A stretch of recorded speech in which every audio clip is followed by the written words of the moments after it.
Hi, I'm Peter from COYA, and with me on podcast number 2 is Darren from the Big Pet Store. And in this podcast, we're looking to an experienced pet specialist retailer to talk us through how things are operating in that sector, the direction of travel that you feel is going on, and the issues and how you're resolving them. So thanks for coming. Before we start, perhaps you'd like to tell us about your store and your business? Yes, so I'm Darren Burke, director, owner of the Big Pet Store. We're a family-run single store in Helsdale, based in the West Midlands. We've been going since 1991. I think my first job there was stacking tins and going to the wholesaler on school holidays and things like that. So I've sort of been born into retail, and I can't think anything now better to do than run a pet shop. I think we're all very lucky, those people that work in the pet industry, and we don't know sometimes how lucky we are. So 1991 through to today, I mean, you must have seen a lot of changes. Can you sort of 2 or 3 headlines or? The way people view their pets has definitely changed. So we've always worked with the sort of pets as one of the family, they're people's children. 1991, it wasn't necessarily like that. Yeah. We always went in with the ethos of pets before anything, members of the family. And it took us a while to sort of get people into better quality ingredients, actually looking into the ingredients into foods. And, over the years, that's been our ethos of, improving pets' lives through nutrition. The lights, I mean, you've been in the business a lot longer than me. I came into pet in about 2010, and certainly sort of since that period, I was largely, as you know, in frozen raw pet food, sort of running that side of things. But certainly since that period, we've noticed a big change, particularly in dog owners and what they feed. Any trends that you want to describe that have changed? It's quite funny with raw food, because we were selling raw food in 1991, but it was a complete different market back then. It was blocks of tripe in the freezer, and 50p blocks of tripe, and people were buying them in bulk and adding them to mixers, and there was a lot of mixers back then, a lot of tin food, a lot of grain-based mixers. I think the raw side of it, as you say, probably even in 2010, the freezers were still pretty dominated by blocks of meat, and it was still probably a bit more for the sort of the pet professional and the breeders and the show dogs and those people. And I think what I did and others did was try to make raw a bit more convenient, and so that was the start of complete and balanced raw, and in a format that was sort of pretty quicker to defrost as well. And I think that brought a whole new audience to raw. And it's been some time since I've been in your store, but I know most stores went from one freezer to multiple freezers over that point in time. Yeah, they're multiplying, definitely. Yeah. For us, it was we didn't really want to go down the block of raw route, because we've always been looking for good, better, best. Yes, there is a budget area out there, but we didn't want to be involved in that. We wanted to give pet owners the best quality for their dogs, and I mean, it shifted to good quality complete dry food. First there was your wheat gluten free, then we've gone on to grain free. There's cold pressed and now freeze dried. So of the formats, because of the formats of different products, what do you see as the most popular in your store today? So dry food's still the most popular, but the growth in the store is in raw and alternative feeding. So cold pressed, freeze dried. We've noticed a massive change for people who want more of a convenience.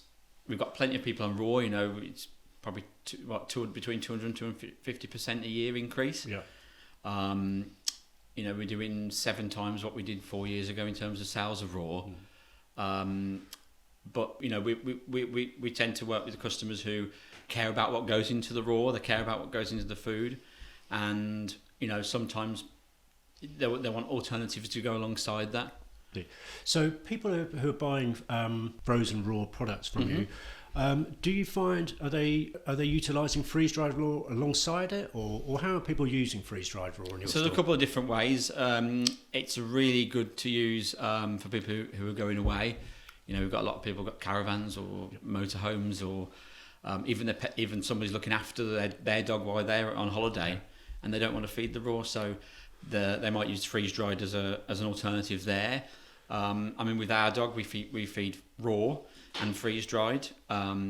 He's a small dog, so we've got two dogs. One big one who's always on raw, and then our little dog Max.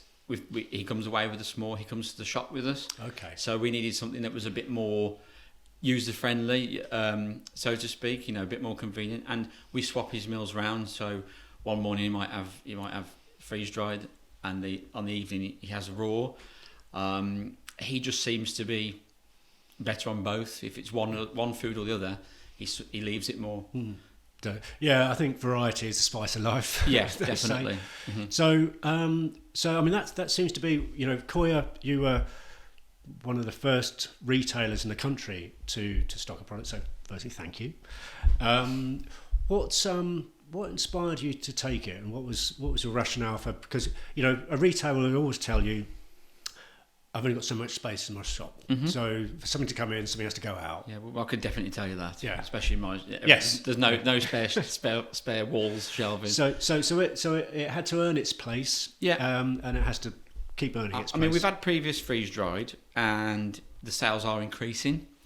The one thing we noticed is the quality of the actual freeze dried, because we've been feeding freeze dried treats, freeze dried, and they don't last well in the bag. A lot of brands, they go dusty. By the time they're on the shelf, they're already crumbly. They're twice the price of buying a normal treat, a meat treat or a biscuit treat. So really, for us, there's something that's the quality looked a lot better. It's not crumbly, apart from the branding looking fantastic as well. Thank you. But it was just something that was completely different from the normal freeze dried that we sell. I think. Well, thank you for talking about the quality, and we go to great lengths, and probably what you see in a packet today I'm not just saying that, Chris. No, but no. Well, it's the reason you stock it, I guess. But what you see in a packet today has probably taken us 2 years to get to that, with a whole variety of different levels of success. And so by the time we've got to go into market, we're pretty confident with the range, and that's it. I think regarding freeze-dried raw, I think that you've been an early adopter with other brands. I think other brands will only come to market more and more now, and I'm hoping that perhaps the more brands that there are there, it will create a further understanding by the consumer. Because one of the big issues that we have, and I wonder if you have this, is when somebody goes to you, I mean, is that really raw? Yeah. And how you explain. Well, one of the things we have in the shop is, what's the closest thing to raw? That's one of the most popular questions we have, is what's the closest food to raw? Is it an 80% meat dry food? Which is a lot of people, that's the misconception that people have, because a lot of these foods are advertising it as a high meat, but it's the process that we need to get through to customers. It's the process that's involved. Yeah, I think that you've sort of hit the nail on the head, and again, it's something that we've spoken about in another podcast, is about how other technologies, because frozen raw has grown so quickly over the last 10 years, that lots of other technologies are trying to sort of connect with it. And as good as a product as they may well be, and there's lots of brilliant dry and brilliant wet products out there, but ultimately they're all cooked and they're not raw. So what we're hoping is that freeze-dried raw will slot into that, and sort of be that convenient raw to consumers. Definitely. I mean, it's definitely. I have to say this without being disrespectful, but it's going better than I thought it would in the store. Especially, sort of area we're in, in terms of price point. But people have really gotten to it. There's a few people who've been feeding other brands. Yeah.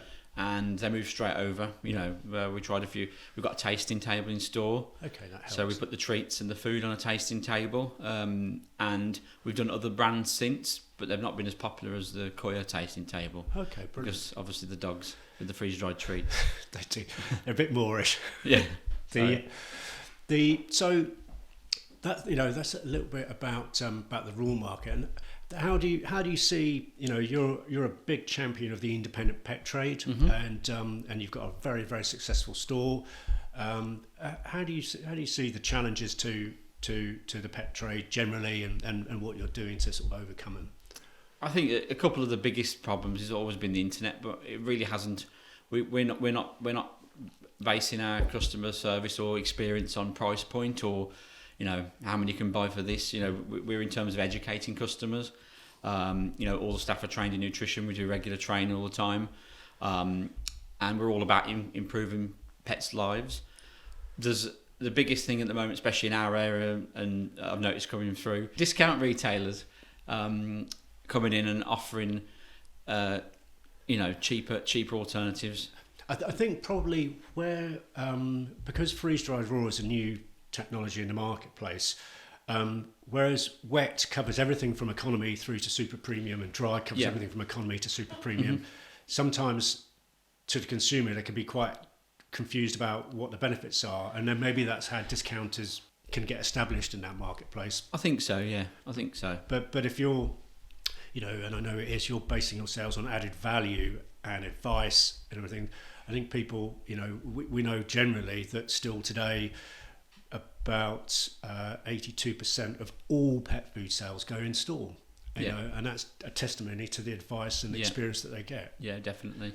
We say rather than a pet store, a pet experience centre. That's what we're trying to. Yeah. The message we're trying to get across. And people who come to us, luckily, that they stay there for the whole duration of the pet's life and tell other pets about it, because the advice we give on products and the range we sell, we're not selling things that we don't believe in. Yeah, I think that's the key thing for a retailer, because you are the custodian of those keys to that door, and anything that goes this side of that door has your name on it. Yeah.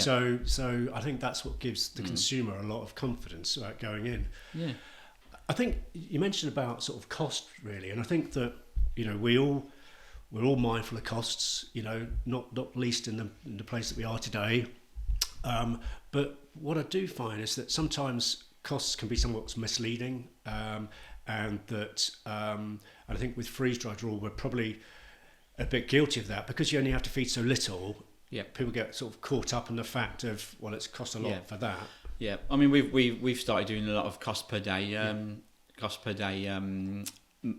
not marketing but advice in store. We've got cost per day on the shelves now on the shelf edge labels, and actually we're comparing how much it costs compared to a medium cup of coffee in the UK. Yeah, and I think that sometimes can be brought home to you, because the fact that you might go from a product for £3 a day to a product for £4 a day, is maybe a large percentage, but it's still £1. Yeah. And I stopped off en route here at a well-known coffee provider, and I walked away £3.90 less money in my pocket. Yeah, which is what we're saying to people. Feeding your dog it should be an essential thing to do, and yes, it might cost you the same as a coffee from a coffee establishment, but the benefits you'll get in terms of health related issues later in life. I don't think you're almost investing in better health for the dog. I don't think anyone knowingly feeds their pets bad pet food, but I guess maybe many people do unwittingly. So in terms of sort of seeing where the market's going, I mean, nobody has a crystal ball, but where do you sense the market's going for the independent pet trade? It's a difficult one. Obviously raw's increasing, but also we've noticed, like I said, the alternative foods to raw. The freeze-dried market, I think, for us is still small, but the way that COYA has, the way that our customers have picked up on COYA has been fantastic. And like you said, I think the more in the market, the more it become an everyday item. The more brands basically the more freeze-dried there is, the more awareness there is for people. So I think once the customers get involved and learn about freeze-dried food more, they'll be coming and asking for it. Brilliant. It's just about getting on board with things, with for especially retailers, getting on board with new ideas and moving forward. Well, one of the key aspects, and you mentioned it, and I know you carried us out, where new technologies and new brands are successful is down to the training and knowledge. Yep. Because I know without that, in-store colleagues can be a bit frightened to talk about things. So you need to be an advocate for the products you sell. You need to be passionate about what you're selling. Otherwise, you're not going to get the message across to the customer. And it's not about bombarding them with loads of technical information. It's just telling them the truth, which we've always been about. Tell the truth, be honest about the products, and the customers keep coming back for your information. Well, I think it's a great testimony to your store and a great testimony to the pet specialist trade that with information so readily available online, people still come to stores for it because they trust you.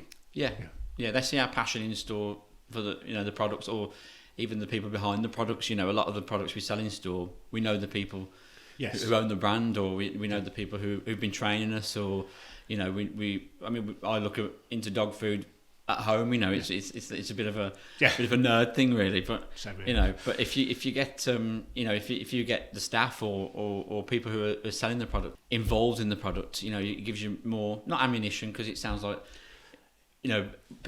people in shops don't want to be called salespeople. No, but actually you are in theory, and it's the way you sell it. If you can sell it honestly or dishonestly. I think when you give advice, if you give your customers who come to your store the options, you can say that this product works this way, this one works this way, which one's best for your budget and best for your life. Then and you can't be biased. You have to give them. You have to give them options, and a lot of the time we speak to customers, give them advice, and they don't buy anything. We spent an hour with them, but we know that customer's getting the right thing. Yeah.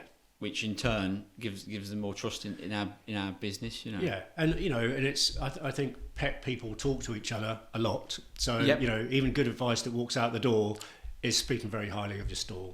Yeah, so, definitely. Yeah. The reason I started COYA was that I'm a committed raw feeder, and but I could see that frozen raw had a level of inconvenience for some people that was going to be a barrier to entry. Mm-hmm. Or would call people to fall away from the range and from technology. So when I left the previous business, I spent some time in the US, and we always take our inspiration from the US over here in Europe in pet anyway. And I could see that in all the stores there, about a third of their store was now freeze-dried raw. Okay. And today it's almost over 50-50, but 50% of the raw market is freeze-dried raw and 50% is frozen raw. Freeze-dried raw can be a kibble plus, can be a complete balanced food, can be a topper, and can be a treat. Yeah. But today in the American retailer, almost about a quarter of their stores dedicated to freeze-dried raw. Right. Is that something that you could see here? Or I don't know if you've experienced it over there. It's a difficult one. It's still in its infancy, really. There's a couple of brands on the market. Yeah.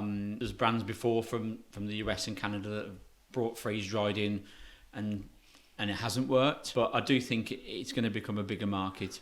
One of the things we're doing in store is we're currently having a move around to have a section for freeze-dried. Yeah. We're having a freeze-dried section. Well, there you go. You're the first in the UK. Well, there we are. Yeah. So, we're currently doing that now. In fact, I'm currently painting the ceiling at work. Well, there you are. Ready for the move around. Well, that's probably exactly the stage I was just describing in the US. And they will go from 2 brands to 3 and 3 to 4 and whatever. I think with COYA, we have purposefully remained freeze-dried raw only. Mm-hmm. And the rationale for that is so that we can be very honest with our descriptions. It is convenient raw. Mm-hmm. We can shout about it being convenient raw because I haven't got frozen raw. Yeah. Both are fantastic, but I think we just feel that there's room for both, as you described, for your own personal use. Yeah, definitely. Yeah. There's definitely room for both there. The benefits of having a freeze-dried section, we can explain it better to the customers about the benefits, and explain these where you can use the freeze-dried raw, alongside this, or even on its own, or So COYA's 4 or 5 months old. Mm-hmm. We've got some food, some treats, and some toppers out there. But pushing forward over the next few years, we'll be doing new product development, obviously. What is it from COYA, or indeed from other freeze-dried brands, that you'd be looking to have to help develop your freeze-dried raw and your raw sections? It depends really. So it depends what technology's out there to do. But I think single source protein is very, very good, and I know a lot of them are single source protein. We're getting asked that a lot more now from our customers. So a lot of customers have got dogs with itching, and the advice is to go for a single source protein, so they can like an exclusion diet. A popular freeze dried item was freeze dried meat. That was a very popular item. And how were people? Because that's doing single protein 100% meat is definitely on our list for 2024. How is that product being used, do you think, by your customers? As a food, as a treat, or how is it being used at the moment? You mean? Yeah. Well, the freeze dried just meat. Yeah. So if it's just meat on their own, it's being used maybe as a topper, maybe as a treat. Yeah. Some people put it on top of the food. Yeah. If you've got a different, we had some people mix it in with the raw food. Yeah. High value training treat. Yeah. The freeze dried is very, single source meat is very good for training. And of course you haven't got the mess of liver or chicken hearts or anything in your bag. It's a lot cleaner to take around. Yeah, I think that what we're finding, as always, products get used in different ways, and I think certainly I know from a sort of consumer feedback that some of our food is getting used quite regularly as topper on frozen raw, and just as a flavour enhancer and extra nutrition. So you're doing really well with COYA in store, and firstly, thank you for that. What would you put that success down to? What we use in store is the treats we find are a good segue into the brand. So the treats which we've got them on the till point. So when the dogs come to us, give them a COYA treat. We've also got a display of COYA actually behind the till. Okay. So when people ask what it is, we point them to the brand. The toppers are also a great way to get into the overall feeding. So even if people aren't sort of completely switched on to freeze dried, it's a great way to get them thinking about it. And actually, once they think, oh, actually the dogs really like the treats, they like the toppers. It's a great way to get them to. We've noticed in the short space of time that we've been around that yes, the toppers have been really, really successful, more than we'd imagined, and we've been surprised with how people are using them. So originally the toppers were designed to be both a nutrition and flavour enhancer, largely to be used on dry products, but we're seeing actually it's being used across multi-technologies, and a lot of frozen raw people are using it to put on top as well. Yeah, definitely, yeah. And as you say, once people sort of start to see their pet enjoy lunch, it's sort of, it's great to see. I mean, the main point of getting the customers, is that question of what's the closest thing to raw, and then giving them the right advice. If you give them the right advice, then you're going to sell the product if they're after an alternative. Yeah. And do you find, probably last question here, but do you find that, so we've been speaking a lot about people who are currently feeding raw and giving them another more convenient sort of raw option. I know from my past that there was a lot of people that kind of understood that frozen raw at that time, raw was the best thing. It was understood by them that raw was the best thing to use, but they just didn't want to have a block of tripe in their fridge alongside the lemon meringue pie, Yeah. So are there people who sort of understood about it, sort of moving to it now because they can it's not there next to the other food. Yeah, definitely. Yeah. We definitely got people in the store who don't want to have their raw food next to the lemon meringue pie. Other cakes are available. Yeah, other cakes are available. Yeah. So yeah, it is a good way to show people. There's 2 or 3 customers who've been with us for years who I can think of off the top of my head who they always say to me, "I'll try raw tomorrow," but they've So I'd really like to feed raw, but I don't really like the I don't like the thawing out, so I'd forget all the time. That's one that they say, I'd always forget, and I feed raw, but it's easier for me because I've got a pet shop. I can thaw them out in the store and take them home, but. I say to them, well, even I forget sometimes, and that's really, really interesting to hear, because that's always been in our thoughts that the raw market, and fundamentally that's why freeze-dried raw started, was to widen the market of raw feeding to beyond those.